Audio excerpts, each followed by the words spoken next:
So the recent unrest in some parts of the country, followed by contradictions from members of the executive, have sharply raised questions on whether the current executive is fit for purpose.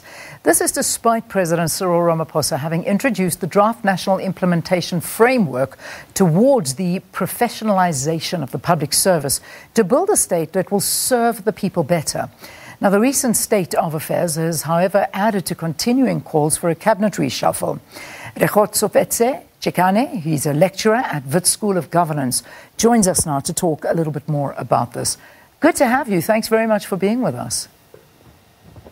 Yeah, thanks for having me this morning. So what answers has the government actually given about what happened in these last weeks and who was involved? Any concrete answers that has actually been provided to date? No, so there haven't been any concrete answers besides a few reports around they found certain individuals who they believe are key players who contributed to the acts of the past weeks. Now, whether they share the details of the people who've been arrested is highly unlikely, right? Otherwise, it would skew the investigation as they go forward. What we do know is that government was caught flat-footed, and they're aware of that. What we do know is that government has now started to use the terminology of insurrection, and now there was a bit of back and forth around it, but it's quite an important thing to acknowledge if it is an insurrection, because the question then becomes, well, then who organized it? And I think over the next few weeks, we'll start hearing more and more information. What I think citizens of the country should be aware of is, who are we holding accountable? Is it the cabinet? And if we want to hold cabinet accountable for what happened, then what is the role of parliament as the voice of the people in holding the cabinet accountable of this country? Yeah. So let's look at right in the beginning, the president and a lot of the other members of government were very happy to stand up and say, we have found 13 suspects or 12 suspects. We've arrested X amount. We're about to make more arrests. And then what happened? I mean, you know, there's one thing arresting those that perhaps were involved in the day-to-day running and looting and doing whatever, but the masterminds behind all of it and the reason behind all of it is what we really need to know. I mean, are we any closer to that in terms of arrests? And whatever happened to those other arrests that we were promised? Yeah, so I think the important thing to note is what is the role of the presidency and the president himself in protecting the rule of law. And there's two approaches we could take. And the first approach is you look at the big name individuals, right? So the big thinkers who are in a smoke-filled room somewhere who planned this and how they were actively trying to undermine the rule of law within the country. And I think there has to be a focus on the level of transparency of if you have arrested individuals, right? And if this is an ongoing investigation, but you feel very confident about it, then you have to be transparent with the citizens of the country about who are these individuals and how do they contribute to it. Not for the sake of simply saying, you know, we're open and honest about this, but to also tell us how can we plan ahead to mitigate against something like this in the future. On the other hand, though, when it comes to rule of law is you can't have widespread looting in a country that has any sort of rule of law, right? But you have to do something about these citizens. What you don't want to do is criminalize poverty, right? What you don't want to do is criminalize those individuals who are on the back end of income inequality in this country. Because if you were to do that, what you're essentially doing is that you're criminalizing the existence of the majority of South Africans. So you have to have this fine balance of how do you say we do not want any sort of looting and how do we hold particular looters accountable, right? So we know there's temporary courts and expedited process for a lot of these cases, but how do you also not go overboard and take responsibility as government to say, well, if the socioeconomic conditions of the country weren't as they were, then this form of insurrection wouldn't have happened in the first place.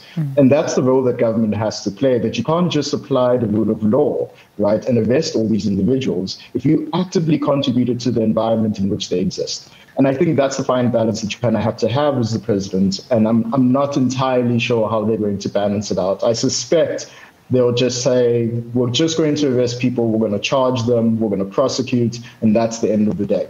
Yeah. And I just don't think that's going to fix the problem that we have. No, certainly. I mean, certainly not. I imagine that people want answers, and rightfully so, because you saw South Africans from all walks of life standing up to protect and do the jobs of what, for instance, law enforcement officials were meant to be doing. South Africans were crying for help at that time, where looters were going into shops, looting for over 48 hours, businesses were being destroyed. They had to take to the streets as community protection programs and build roadblocks with not a police officer or SANDF in sight. And that leads me to the ministers in charge of these departments, because there's a lot of calls and mounting, growing calls for heads to roll at a governmental level. I mean, is that the answer, especially after we saw all the contradictions taking place last week as well? Yeah. So, I mean, we've now known that the South African police service in our country has been derelict in its duties, and that's probably a nice way to kind of explain it. We've also fully acknowledged that a lot of South Africans in this country do not believe in the effectiveness of the South African police service, and that's indicated by the amount of private security that we have in this country, that I think the last time I checked was threefold the size of our South African police service, and that speaks volumes. That idea that if South Africans have lost confidence in the police, they then have to find other means of protecting themselves, which is private security or taking up arms yourself. And now we've also seen that if you do that, for instance, in Phoenix, you have really bad repercussions of that. Because if a citizen says, I am protecting my community, I am protecting my business, right, that does not give you the right necessarily to harm other individuals. Right? So when the police service aren't involved, when the police aren't being the people balancing out these factors, right, and citizens take the law into their own hands, you just have massive death and destruction that will take place. So then it begs the question of what is the role of the Minister of Police going forward? And I think it's a very important question to ask. Whether you remove the minister or not, right, it won't really solve the problem if there's a governance and structural issue within the police service. We've had many different police ministers over the years. We've had some who've gone and come back in different ways. The police service hasn't fundamentally changed. South Africans don't necessarily believe in it. So the question is, does simply removing a minister solve this problem? Or does it just ease our hearts and give us the false belief that maybe the new person will change things? I don't believe in that thought, right? I think there has to be a very deep question around, in a democratic country, with the amount of unrest that we saw, how is it possible that it happened underneath the watch of our police service, underneath the watch of our intelligence, underneath the watch of state security? And if they failed in that duty of their number one role of protecting citizens against something like that happening, then it speaks volumes of not just the people in charge, but the institutions themselves and how they're run and what their functionings are. And that is exactly what we're worried about, because, and rightly so, South Africans are feeling unprotected at this point in time. If something as massive as what occurred could happen under their watch, what is next? I mean, we even had stories coming out that our president's phone was hacked by some Pegasus software that was put on his phone. I mean, that's allegations. Now, you know, this... Surely the people that he surrounds himself mostly are the ones that are not only going to protect him, but protect the interests of the country. And it seems like there is a huge void in all of this. What does he need to do? Because I know that he is very concerned, as the leader of the ANC, to break up a party which we can all see in front of our eyes is falling apart in 1,000 different ways. But he also has to govern a country. And it seems that the citizens are the ones that are now, unfortunately, at the forefront of bearing the problems.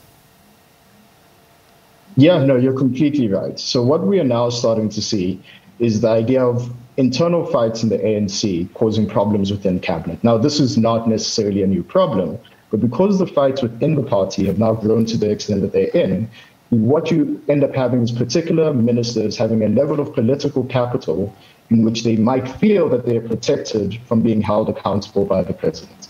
It's a very dangerous road to kind of go down, but it's the road that we're currently on.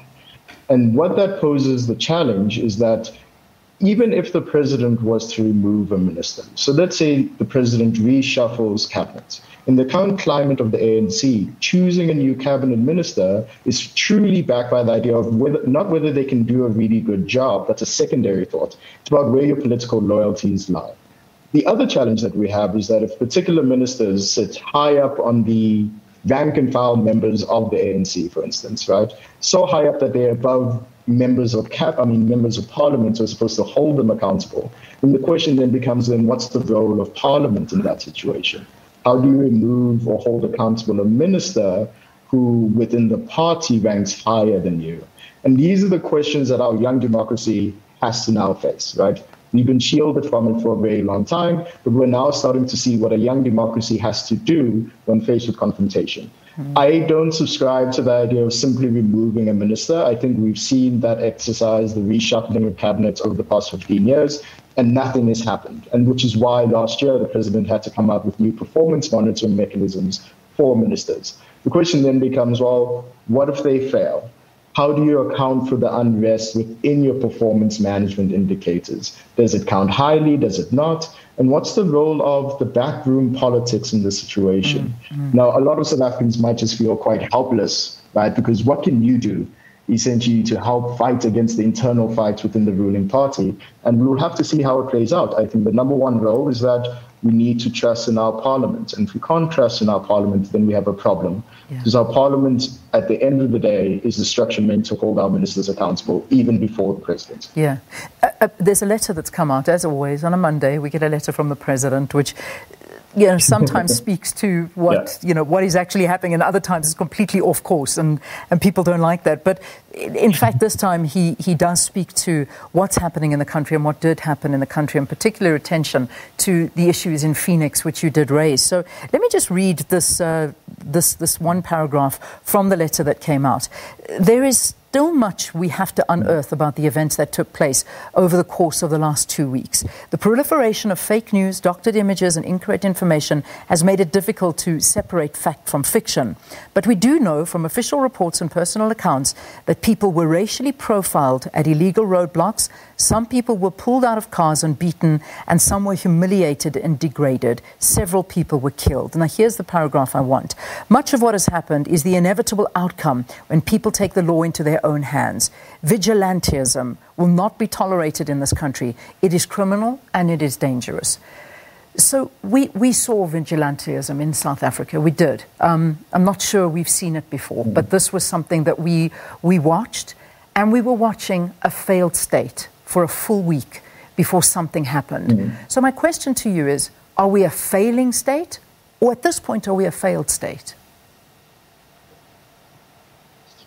So that's a tough question. And I think if you look historically, and when I say historically, I just mean over the past 20, 25 years, right? There's a lot of good that has happened from the very low base the country started from after the end of apartheid.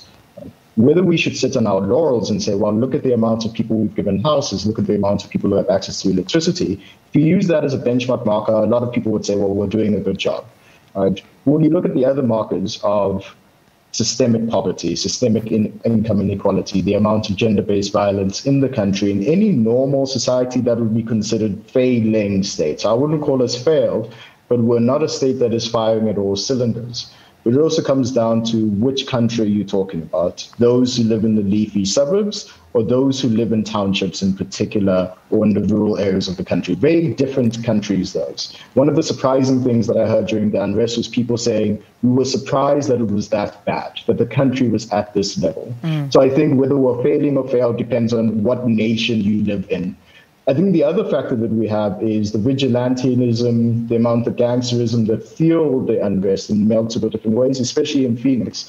I think one of the ways you would have gotten clarity is if people became honest about racial tensions in the country, about the lack of cohesion we have within our communities. If you had a community such as Phoenix that was not just diverse, but had meaningful forms of cohesion, the racial profiling aspect would not jump in. But that speaks volumes about the broader problems that we have about South Africans trusting each other. That idea that we know who our neighbors are, not just our next door neighbors, but the communities next door to us, the people that we work with. And that trust deficit has been in existence in our country for a very long time. And that trust deficit often falls along racial lines. And I think that helps spur on the tensions in the country. And it won't be the last time that we hear something like this, because it's not the first time as well. Yeah. Finally, and very quickly, in 30 seconds if you can. I mean, I remember those words when President Ramaphosa stood up and boldly said the days of messing up are over. Professional people will run the local government. I mean, is this possible, judging from the extent of impunity and the reluctance to act against incompetence right now? So I don't think it's possible now. And in 30 seconds, you can clearly see when the Auditor General came out and said, I think it was 25 or 27 out of our 257 local municipalities were able to get a clean audit. It speaks volumes about the capacity that we have within the state. I think there has to be an overhaul of what it means to be a public servant and the type of qualifications that you need. And not necessarily a university degree or matric, but some sort of process that says there must be a baseline of the skill set that you have in order to work in the public service. Now, in a bloated public service, that becomes very difficult to create, and it's a huge challenge that Cabinet needs to confront, but it's something that is necessary. All right, we leave it there. Thank you. Thanks so much. It was a breath of fresh air speaking to you. Rekgotsofetse Chikane, he's a lecturer at the Wits School of Governance. Thanks again. Have a wonderful day, and thanks for being with us. All right, that's where we have to leave it today. Sakina?